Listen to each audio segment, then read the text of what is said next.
we are working very closely with the local authorities to make sure that if there's any identification of a survivor or recovery of remains, anything like that, that is the first thing that takes priority. And so I think it's important that we understand that. I also want to point out the coordination that we've had with the Louisville and the state EMA directors. Their work has been extraordinary, especially as we continue on into day 3 of this investigation. The Louisville EMA director has been a great asset to us and to everyone, and is diligently working to make sure we can bring closure to as many people as possible. It's been a very active response. Today is our first day fully of being able to investigate. So I'd like to also tell you a little bit about what we call the party process. This has been in place with the NTSB for approximately 30 years, and we offer this party status to those companies, government officials, agencies, and associations that have employees or activities that were involved in the accident and crash, and that they can bring technical expertise to help us understand it. In our organizational meeting, which occurred last night, we wrapped up at about 9:30 last night. In fact, the teams actually continued to meet after that for several hours. We named the following parties to this investigation: the Federal Aviation Authority, United Parcel Service, the Independent Pilots Association, sometimes referred to as IPA, the Teamsters Union, which represents the mechanics for UPS, Boeing Corporation, which is the now manufacturer of the aircraft after a consolidation with McDonnell Douglas, and GE Aircraft Engines. Now, the NTSB has put together a multidisciplinary team, and I mentioned yesterday the different groups that we put together. And so we have actually brought in additional specialists. Right now, the NTSB team is over 30 individuals. We brought in additional vehicle performance specialists and a materials engineer. And of course, they are being supported by dozens of individuals in Washington, D.C. and elsewhere in the country. We have no issue bringing any resource that we need to make sure we have the right people in place while we are on the ground here. Now, we have received preliminary flight data information. This would be commonly referred to as ADSB. These data points that were provided by the FAA showed the aircraft for the last reporting time was at 475 feet of altitude, traveling at a speed of 183 knots. This data point was collected at 5:13 and 32 seconds Eastern Standard Time on the night of the accident. This information will be coupled with the flight data recorder information and other information that we receive that will help us prepare a timeline of exactly what occurred and in what progression, what was known in either the cockpit or on the ground, and it is another important part of the information. Yesterday, we also did what was called a FOD walk. This is a foreign object debris. This FOD walk occurred on runways 17 left, or L, and 17 right, or R. During the FOD walk on 17R, we found multiple pieces of engine fan blades, along with the main component of the engine of the number 1 engine, which is on the left side of the aircraft. We have transferred all of those to a secured location for further examination, and we'll be using that to further analyze any mechanical aspects. And I mentioned yesterday we had recovered the flight data recorder and the cockpit voice recorder, often referred to as the FDR and the CVR. Last night, one of our recorder specialists flew overnight with that recorder, immediately went to the NTSB headquarters where we have a recorder's laboratory, and extracted the data from both the FDR and the CVR.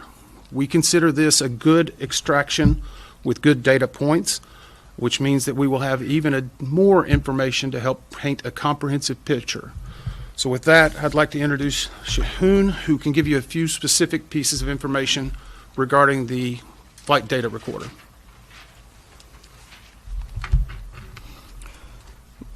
Both recorders were recovered and disassembled at the NTSB Recorders Lab in Washington, D.C. The FDR, or the flight data recorder, download was successful. It had about 63 hours of data over 24 flights, which included the accident flight.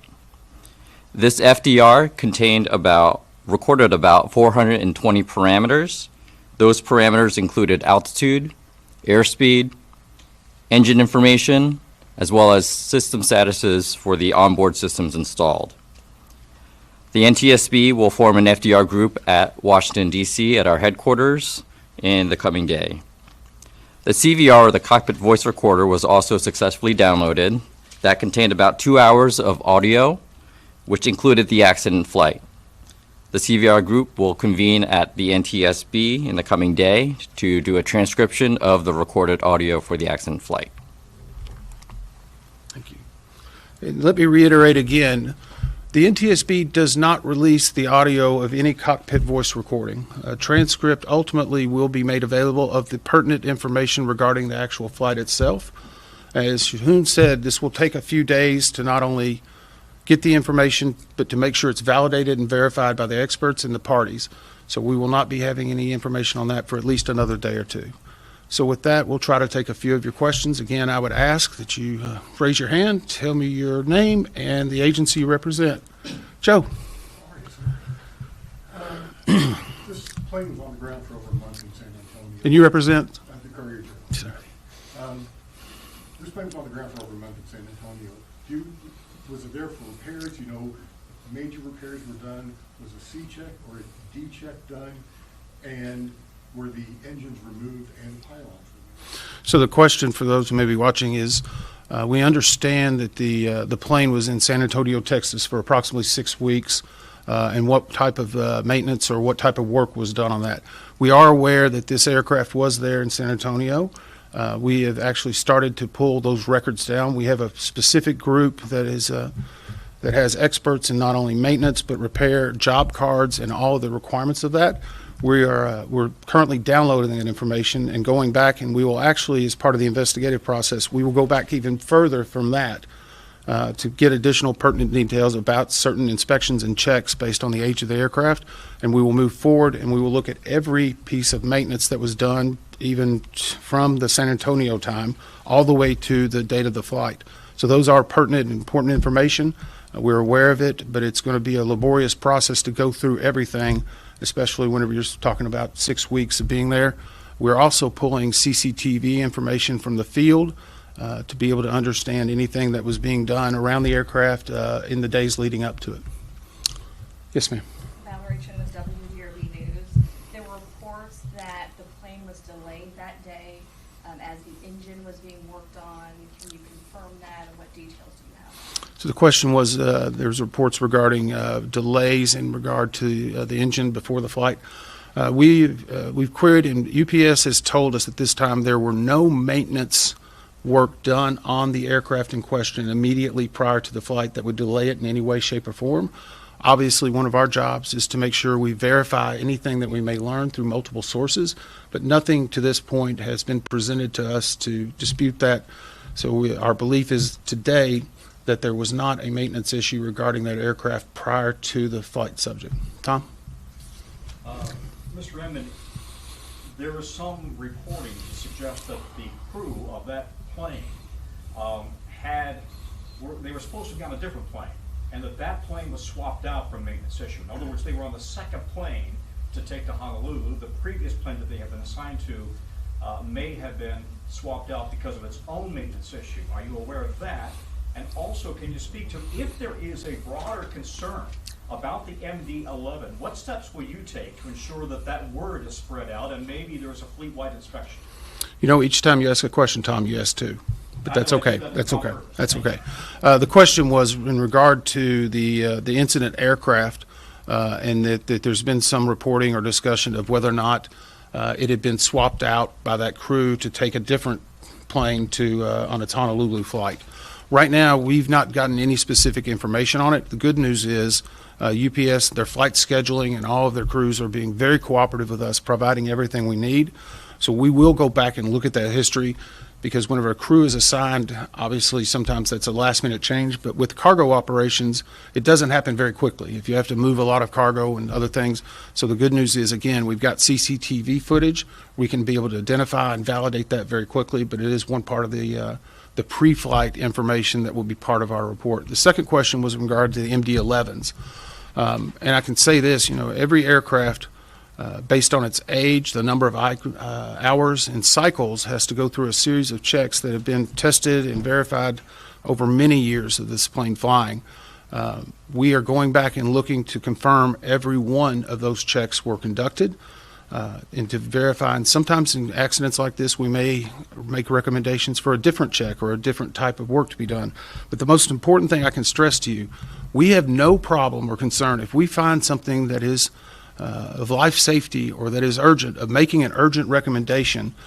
To date, we have not found anything that would indicate we need to take that action, but we have no problem making that recommendation immediately when we find information that could help the traveling public and make them safer. Yes, ma'am. Alexis Matthews, WLKY News. As far as your investigation and prioritizing those people who are unaccounted for right now, do you treat the plane victims and the victims on the ground the same in your investigation, or are they classified differently? So the question is in regard to the plane victims and the victims on the ground. Let me again stress, we are not involved with the coroner's operation, the medical examiner, or the Emergency Management Association. Sometimes in the course of the way we brief families, we may conduct separate briefings just because they have a different set of questions and concerns and issues. As I said earlier today, I briefed the families of those who were on the ground. There were approximately 50, 60 people. It's a tough situation. It's hard. Their main issue is, where's my loved one? Because right now no one's been identified. After this conference, I will be briefing the families of those that were on the plane itself. So the only real differentiation for us is how they receive the information, which may be pertinent to what they need, especially in the early days of an investigation. Yes, sir. Two more questions, please. Conrad DeLucia with WHAS. As part of the investigation into this, is there going to be an attempt to reconstruct the entire plane, or even just the left wing where the engine fell off? So the question was, will there be an effort to reconstruct the entire plane or just the engine? It depends on what we need to do. Right now, we're recovering still a lot of debris. I was at the incident location today and spent several hours walking, and you can very clearly see a path, if you will, from where the airport was and to where the debris field is. And you can kind of see it aerially, but whenever you're standing there, you can see burnt trees. You can see molten. While we were there, one of the other engines was very prominently positioned, but it's a large item that'll need crane work to be able to bring in. As I said earlier, the number one engine on the left side, we have already retrieved and put it into a secured location. We will do everything we need to find out what happened and to figure out how to keep it from happening again. We have no problem if we need to. We've reconstructed entire planes that were in the ocean before. The main thing is that we understand this and get answers. One more question. Tom Hanson with CBS News. First of all, Chris Van Cleve sends his regards. I just want to circle back to the history of repairs. I know that you guys are downloading that, you are sifting through that history. We've seen reports that it needed repairs on one of its fuel tanks and on a rusted part of the plane. How confident are investigators that those repairs satisfy the safety criteria for this plane to fly? So the question was regarding some reports that possible needed repairs that were done. Every aircraft operates with what in airline, such as UPS, operates with what they call a minimum equipment or minimum requirements. The parameters can change based upon what the necessity is, because sometimes you can have something that maybe a light is out and it's still safe to fly. So there's a lot of information. The good news is we have a number of MD-11 pilots and mechanics that are all certified or instructors. Last night during our organizational meeting, the parties that were named to it and the individuals all had to give their background. We have hundreds of years of experience on the MD-11 and its maintenance, so I feel very comfortable that those experts are going to be able to see if any repairs should have been done or not. And again, if it's something we learn from this investigation, we have no problem making an urgent recommendation in order to correct the future activities to ensure the traveling public is safe. Thank you very much.